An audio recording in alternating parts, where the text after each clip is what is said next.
안녕하세요. 오늘 저희와 함께 파헤쳐볼 주제는 바로 대구 부동산 시장입니다. 네, 반갑습니다. 여러분께서 보내주신 여러 영상 분석 자료들을 보니까요. 와, 정말 상반된 이야기들이 많더라고요. 뭐, 매물이 사라졌다. 아니다. 여전히 많다. 미분양 아파트를 막 40% 넘게 할인한다더라. 아니다. 기대만큼 싸지 않다. 진짜 혼란스러우실 만합니다. 네, 맞아요. 오늘 저희 목표는 이 복잡한 신호들 속에서 진짜 중요한 정보, 그 핵심적인 흐름을 짚어내는 겁니다. 지금 대구 시장의 현재를 움직이는 진짜 요인들이 뭔지 같이 한번 명확하게 이해해 보시죠. 자, 이걸 한번 제대로 풀어볼까요? 네, 대구 부동산 시장은 아시다시피 지난 몇 년간 정말 롤러코스터 같은 흐름을 보였죠.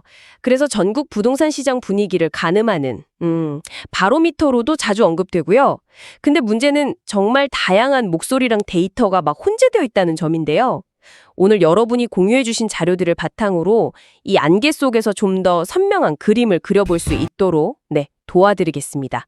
중요한 건 그 단편적인 정보에 흔들리지 않고 전체적인 맥락 속에서 균형 잡힌 시각을 유지하는 것, 이게 중요하겠죠? 좋습니다. 그럼 가장 먼저 요즘 심심참치 들리는 이야기부터 시작해보죠. 대구 아파트 매물이 확 줄었다. 특히 급매물이나 소위 마피 매물이 자취를 감췄다. 이런 소문이 돌아요. 여기서 마피는 분양가보다 낮은 가격, 그러니까 마이너스 프리미엄 매물을 말하는 건데요.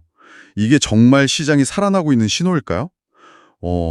아니면 다른 이유가 있는 걸까요? 네, 그 부분을 짚어주신 자료들이 좀 흥미로운데요. 표면적으로요, 네이버 부동산 같은 플랫폼에서 매물이 줄어 보이는 건 어느 정도 사실입니다. 그런데 그 이면을 들여다보면 좀 다른 이야기가 나와요. 한 자료에 따르면 중개업소들이 광고를 대폭 줄였기 때문이다, 이런 분석이 나옵니다.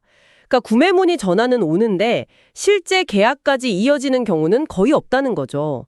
한 중개사 인터뷰에서는 전화 한 통 받기가 진짜 하늘의 별 따기, 이런 푸념까지 나오더라고요. 광고 효과는 별로 없는데 비용은 계속 나가니까 광고를 포기하는 업소들이 늘어난다는 겁니다. 광고를 안 내서 매물이 안 보이는 거다. 그것도 일리가 있네요. 근데 단순히 광고를 줄이는 수준이 아닌 것 같아요, 느낌이. 맞습니다. 더 본질적인 이유는 따로 있습니다. 바로 부동산 중개업소의 폐업률입니다. 자료에 나온 수치를 보면 좀 충격적인데요. 대구에서만 이미 1,400건 넘는 중개업소가 문을 닫았고요. 지금도 하루에 2곳꼴로 폐업 신고를 하고 있다는 겁니다. 네, 하루에요? 네, 광고를 낼 수 있는 그 주체 자체가 아주 빠르게 사라지고 있는 거죠. 이게 매물 감소라는 약간의 착시 현상을 만들어내는 가장 큰 원인 중 하나로 지목됩니다. 하루에 2곳씩 문을 닫는다니. 와, 이건 정말 심각한데요. 그럼 단순히 몇 달 전과 비교해서 매물이 줄었다고 좋아할 게 아니라 오히려 과거 호황기나 그 이전과 비교하면 여전히 매물이 많이 쌓여 있다는 말씀이신가요? 정확합니다. 네. 몇몇 자료에서도 이 점을 강조해요. 단기적으로는 줄어든 것처럼 보일 수 있지만 예를 들어 몇 년 전이랑 비교하면 매물량은 여전히 상당한 수준이라는 거죠. 수성구 범어 W 아파트 같은 경우 그 동일 매물 묶음 건수만 140건이 넘고 전체 매물은 거의 490건에 육박한다고 하고요. 안지랑역 근처 우방 1차 아파트도 300건이 훌쩍 넘는 매물이 나와 있다는 분석도 있습니다. 300건이요? 와. 네. 어쩌면 일부에서 가격이 오른다 이런 분위기를 좀 띄우니까 거기에 편승해서 이때다 하고 매물을 더 내놓는 현상일 수도 있고요. 그럴 수도 있겠네요. 핵심은 이거죠. 플랫폼에 보이는 매물 숫자만 볼 게 아니라 그 숫자가 왜 그렇게 보이는지, 그 배경, 그러니까 광고 감소나 중개업소 폐업 같은 걸 함께 봐야 한다는 겁니다. 그렇군요. 매물이 줄었다는 소문의 이면에는 중개업소들의 그런 눈물겨운 현실이 있었네요. 자, 그럼 매물 착시 현상은 그렇다 치고 실제로 시장을 막 짓누르고 있다는 그 미분양 문제로 넘어가 보죠. 특히 신축 아파트 할인율을 둘러싼 소문이 정말 무성합니다. 15에서 20%는 기본이고 한때 40%, 심지어 48% 파격 할인설까지 돌다가 요즘은 또 추춤하는 분위기라고요. 여기가 정말 헷갈리는 지점인데 도대체 무슨 일이 벌어지고 있는 건가요? 여기서 아주 중요한 변수가 등장합니다. 바로 CR 리츠인데요. CR 리츠요? 네, 기업 구조 조정 부동산 투자 회사, 쉽게 말하면 미분양 아파트를 대량으로 사들여서 임대를 주거나 나중에 시장이 좋아지면 되팔아서 수익을 내는 그런 회사들입니다. 이들이 시장에 등장하면서 상황이 좀 복잡해졌어요. 제공해 주신 자료에도 구체적인 사례들이 언급되죠. 대구 수성구의 수성해모로 하이엔드, 예전 우방 아유쉘인데 여기 288가구를 CR 리츠가 매입했고 전남 광양에서도 275가구, 또 KB 부동산 신탁이 1호 CR 리츠를 통해서 497가구를 사들일 계획이다. 이런 내용들이 있습니다. CR 리츠가 미분양을 사준다. 건설사들 입장에서는 숨통이 좀 트이는 소식일 수도 있겠네요. 그렇죠. 건설사들 입장에서는 우리 물량을 누군가 리츠나 혹은 정부 지원을 받는 리츠가 사줄 수도 있겠구나 하는 그런 기대감이 생기는 겁니다. 네네. 바로 이 기대감 때문에 개인 구매자들에게 예전에 막 거론됐던 48% 같은 그런 파격적인 할인율을 선뜻 제시하기를 주저하게 만드는 요인이 될 수 있다. 이런 분석이 나옵니다. 굳이 개인한테 싸게 팔 필요가 있을까? 리츠에 넘길 수도 있는데 하는 생각이 들 수 있다는 거죠. 아하. 그래서 48% 할인설이 돌다가 무산된 배경에 이 CR 리츠가 있었을 수 있다. 이 말씀이시군요. 수성구의 다른 미분양 아파트 사례도 흥미로운데요.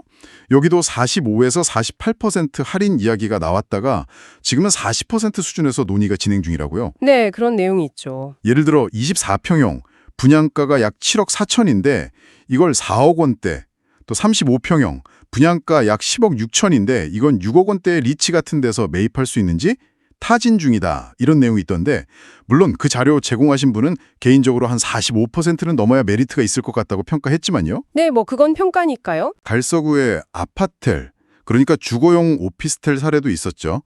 84타입 아파트 25평 크기인데 분양가가 4억 2천이었는데 이걸 2억 8, 9천, 그러니까 거의 40% 할인된 가격에 팔 계획이라는 내용도요. 네, 맞아요. 이것도 근데 단체 구매 수요가 있어야 진행된다는 조건이 붙었고요. 하지만 이 CR 일치의 영향력을 너무 과대평가해서는 안 된다는 지적도 중요합니다. 이들이 지금까지 매입했거나 계획 중인 물량을 다 합쳐도 전국 미분양 물량 전체로 보면 정말 미미한 수준이에요.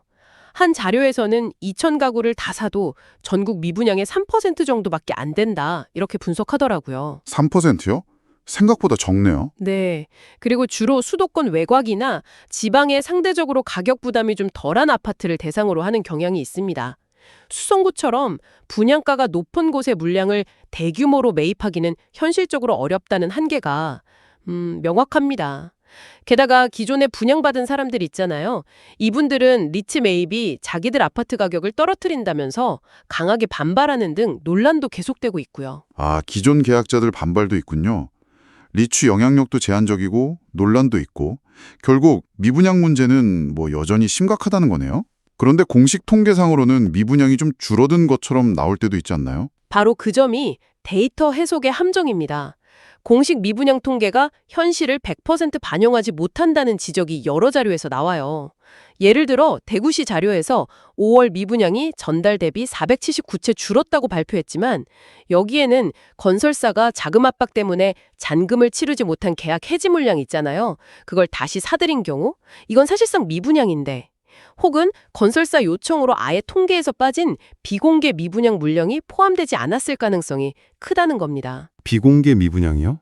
네, 심지어 어떤 자료에서는 5월에 수성구 미분양이 323채 줄었다고 했는데 불과 한 달 뒤 시점 자료, 아마 6월 자료로 추정되는데 거기서는 오히려 수성구 미분양이 455채나 늘어난 것으로 나오기도 합니다. 잠깐만요. 데이터가 그렇게까지 다르게 나올 수 있어요? 한 달 사이에 수성구 미분양이 300채 넘게 줄었다가 다음 달엔 450채가 늘었다니 이건 통계를 믿기가 좀 어려운 수준 아닙니까? 정말 혼란스럽네요. 네, 그래서 공식 통계의 이면을 봐야 한다고 전문가들이 입을 모으는 겁니다. 실제 시장의 체감과는 괴리가 클 수 있다는 거죠. 이런 미분양 문제와 통계의 불확실성은 시장 참여자들의 심리에도 당연히 큰 영향을 미칩니다. 맞아요. 시장 심리가 참 중요하죠. 일부 지역, 특히 수성구나 서울 같은 곳에서는 가격이 바닥을 다지고 오르고 있다는 뉴스도 간간히 나오면서 좀 희망을 주기도 하잖아요. 하지만 동시에 오늘 살펴본 자료들은 아주 암울한 경제 지표들을 계속해서 보여주고 있단 말이죠. 자, 그럼 이 모든 게 대체 뭘 의미하는 걸까요? 이 엇갈리는 신호들 속에서 우리는 무엇을 봐야 할까요? 그게 핵심 질문입니다. 자료들이 제시하는 경제 상황은 상당히 냉혹합니다. 우선 거시경제 지표부터 보면요. 우리나라 경제 성장률이 금융위기 때와 비슷한 수준까지 둔화될 수 있다. 이런 경고가 나옵니다. 자영업자 폐업은 이미 심각해서 작년 2024년에만 100만 명 넘게 폐업했고요.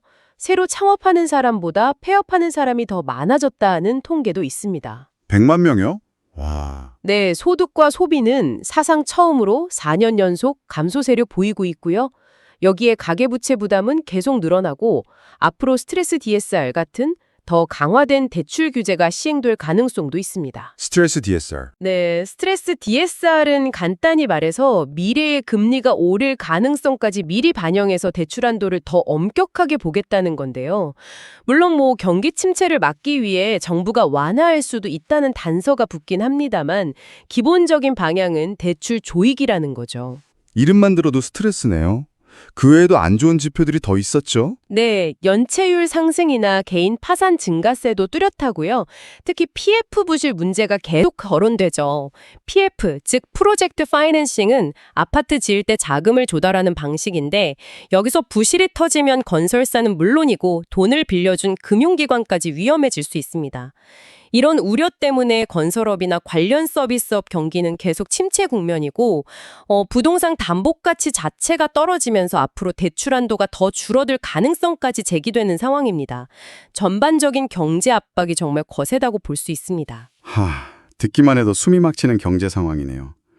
이런 현실 속에서 일부 매도자들이 조금만 기다리면 팔리겠지 하면서 과거 상승장만 생각하며 가격을 고수하는 마음 솔직히 이해는 갑니다. 내 집값이 떨어졌다고 인정하기가 어디 쉽나요? 그렇죠. 하지만 자료에서도 나오듯 발 빠른 사람들은 미련 없이 가격을 확실히 내려서 처분하고 다음 기회를 노린다고 하죠.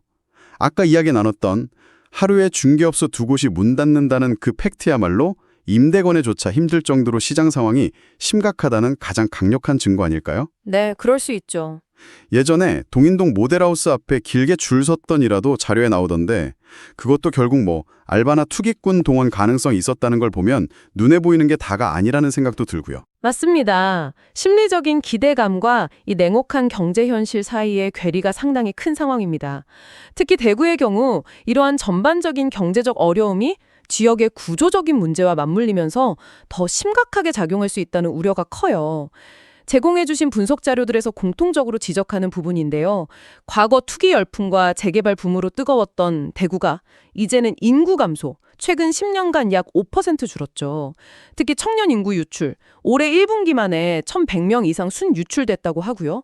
또 고부가가치 산업 부족, 양질의 일자리 부족 같은 문제들로 인해서 장기 침체에 빠질 수 있다. 이런 경고입니다. 과거 대구의 상승세는 그럼 뭐였을까요? 단순히 거품이었을까요? 복합적이었죠. 낮은 금리와 유동성, 재개발 재건축 붐으로 인한 보상금 재투자, 여기에 나만 뒤처지면 안 된다는 그런 투기 심리까지 가세하면서 비정상적인 과열 양상을 보였습니다. 하지만 지금은 상황이 완전히 달라졌습니다. 전매 제한이나 대출 규제 같은 강력한 규제가 시행 중이고 러시아 우크라이나 전쟁 같은 지정학적 불안, 전 세계적인 인플레이션과 그로 인한 공사비 급등, 그리고 무엇보다 대구 지역 경제 자체의 활력이 떨어진 것이 강력한 하방 압력으로 작용하고 있다는 분석입니다. 과거의 성공 망정식이 더 이상 통하지 않는 시대가 온 거죠. 듣고 보니 정말 총체적 난국이라는 말이 실감 나네요. 그런데 이런 와중에도 일부 지역, 특히 수성구 같은 곳은 가격이 올랐다는 뉴스도 나오잖아요. 데이터를 해석하는 것 자체도 정말 어려운 것 같습니다. 네, 데이터 해석의 함정은 곳곳에 있습니다. 예를 들어 최근 서울에서 아파트 계약 해지 건수가 1,000건을 넘었다는 좀 충격적인 뉴스가 있었죠. 네, 봤어요. 이게 왜 중요하냐면 일부러 최고가의 실거래 신고를 해서 시장 분위기를 띄운 뒤에 잔금을 치르지 않고 슬그머니 계약을 취소하는 방식으로 가격을 인위적으로 부풀렸을 가능성, 이걸 강력하게 시사하기 때문입니다. 신고가 뉴스는 뜨는데 실제 거래는 완료되지 않은 허수일 수 있다는 거죠. 와, 그런 식으로 가격을 조작할 수도 있군요. 정말 심각한 문제인데요. 그렇죠. 그래서 실거래가 신고 내역을 볼 때도 단순히 신고된 가격만 볼 게 아니라 실제 잔금 납부와 등기 이전까지 완료되었는지 확인하는 것이 중요하다고 전문가들은 강조합니다. 과거에도 등기 이전을 하지 않고 몇 달씩 버티는 사례가 많았다는 지적이 있었는데 서울의 이번 대규모 계약 해지 사태는 그 문제가 여전히 현재 진행형임을 보여줍니다. 게다가 전체적인 거래량 자체가 과거 호황기와 비교하면 50% 이상 급감한 상황입니다. 이렇게 거래가 없는 상황에서 나오는 몇 건의 고가 거래나 가격 상승 보도가 시장 전체의 회복 신호라고 보기는 어렵습니다. 거래량 자체가 적으니까 몇 건의 거래로 전체 시장을 판단하기 어렵다는 말씀이시군요. 외국인 투자 이야기도 있던데요. 미국인이 6천 채를 샀다거나 중국인이 강남 고가 아파트를 샀다는 소식이 가격 상승에 영향을 미친다는 분석도 있던데 이건 어떻게 봐야 할까요? 네, 외국인 투자가가 특정 지역, 특히 서울의 고가 아파트 시장에 영향을 미치는 것은 사실일 수 있습니다. 하지만 이 역시 전체 시장을 움직이는 동력이라고 보기는 어렵고 오히려 과거 제주도의 사례처럼 투기성 자본이 유입되었다가 시장 상황에 바뀌면 급격하게 빠져나가면서 가격 하락을 부추길 수도 있다. 이런 경고도 나옵니다. 또한 공급 부족 때문에 앞으로 가격이 오를 거라는 주장도 꾸준히 나오지만 여러 자료에서는 이미 소득 대비 집값이 너무 높아진 상황이기 때문에 높은 분양가의 신규 아파트는 실수요자보다는 투기 수요에 의존할 수밖에 없는 구조적 한계를 지적합니다. 오히려 경매 물건이 대구를 포함해 전국적으로 계속 증가하고 있다는 점이 말로 시장의 어려움을 보여주는 또 다른 지표라고 할 수 있겠습니다. 오늘 정말 많은 이야기를 나눴네요. 보내주신 자료들을 통해 대구 부동산 시장의 복잡한 현실을 깊이 들여다본 것 같습니다. 정리해보면 매물 감소는 시장 회복 신호라기보다는 중개업소 폐업이라는 슬픈 현실의 반영일 가능성이 크고 미분양 문제는 CR리치라는 변수가 등장했지만 여전히 심각하며 공식 통계만으로는 파악하기 어려운 부분이 많다는 것. 네, 그렇습니다. 일부 가격 상승 신호는 서울의 계약 해지 사태 등에서 보듯 신뢰하기 어려울 수 있고 오히려 깊어지는 경기 침체와 극도로 낮은 거래량이 시장의 진짜 얼굴을 보여주는 것 같습니다. 네, 맞습니다. 대구만의 문제가 아니라 한국 경제 전체의 기초 체력, 즉 펀더멘털을 고려할 때 부동산 시장에 가해지는 하방 압력은 당분간 지속될 가능성이 높아 보입니다. 일부 긍정적인 뉴스 헤드라인이나 특정 단지의 거래 사례에만 주목하기보다는 오늘 함께 살펴본 자료들처럼 다양한 데이터와 그 이면의 경제 상황, 그리고 데이터 자체의 신뢰성까지 비판적으로 검토하는 자세가 무엇보다 중요합니다. 자료에서도 반복적으로 강조했듯이 부동산 투자에서는 타이밍이 전부다라는 말이 있죠. 지금이 과연 바닥을 다지고 상승을 준비하는 시기인지 아니면 아직 더 깊은 골짜기가 남아있는 하락의 중간인지 냉정하게 판단해야 할 시점입니다. 오늘 저희의 분석이 여러분의 판단에 조금이나마 도움이 되었기를 바랍니다. 마지막으로 여러분께 생각해볼 질문을 하나 던지면서 마무리하겠습니다. 오늘 이야기 나눈 것처럼 뚜렷한 경제적 어려움의 징후들, 그리고 최근 가격 회복이라는 뉴스 뒤에 숨어 있을지 모를 데이터의 함정들을 고려할 때 지금 시장에서 들려오는 이야기들 중 얼마만큼이 과거의 좋은 기억에 기댄 희망 섞인 기대이고 또 얼마만큼이 냉정한 현실 분석에 기반한 것일까요? 스스로에게 던져볼 질문은 이것입니다. 일시적인 반등이나 잠재적으로 부풀려진 데이터를 넘어서 지속 가능한 시장 회복을 알리는 진짜 신호는 과연 무엇일지 한번 깊이 고민해 보시면 어떨까요?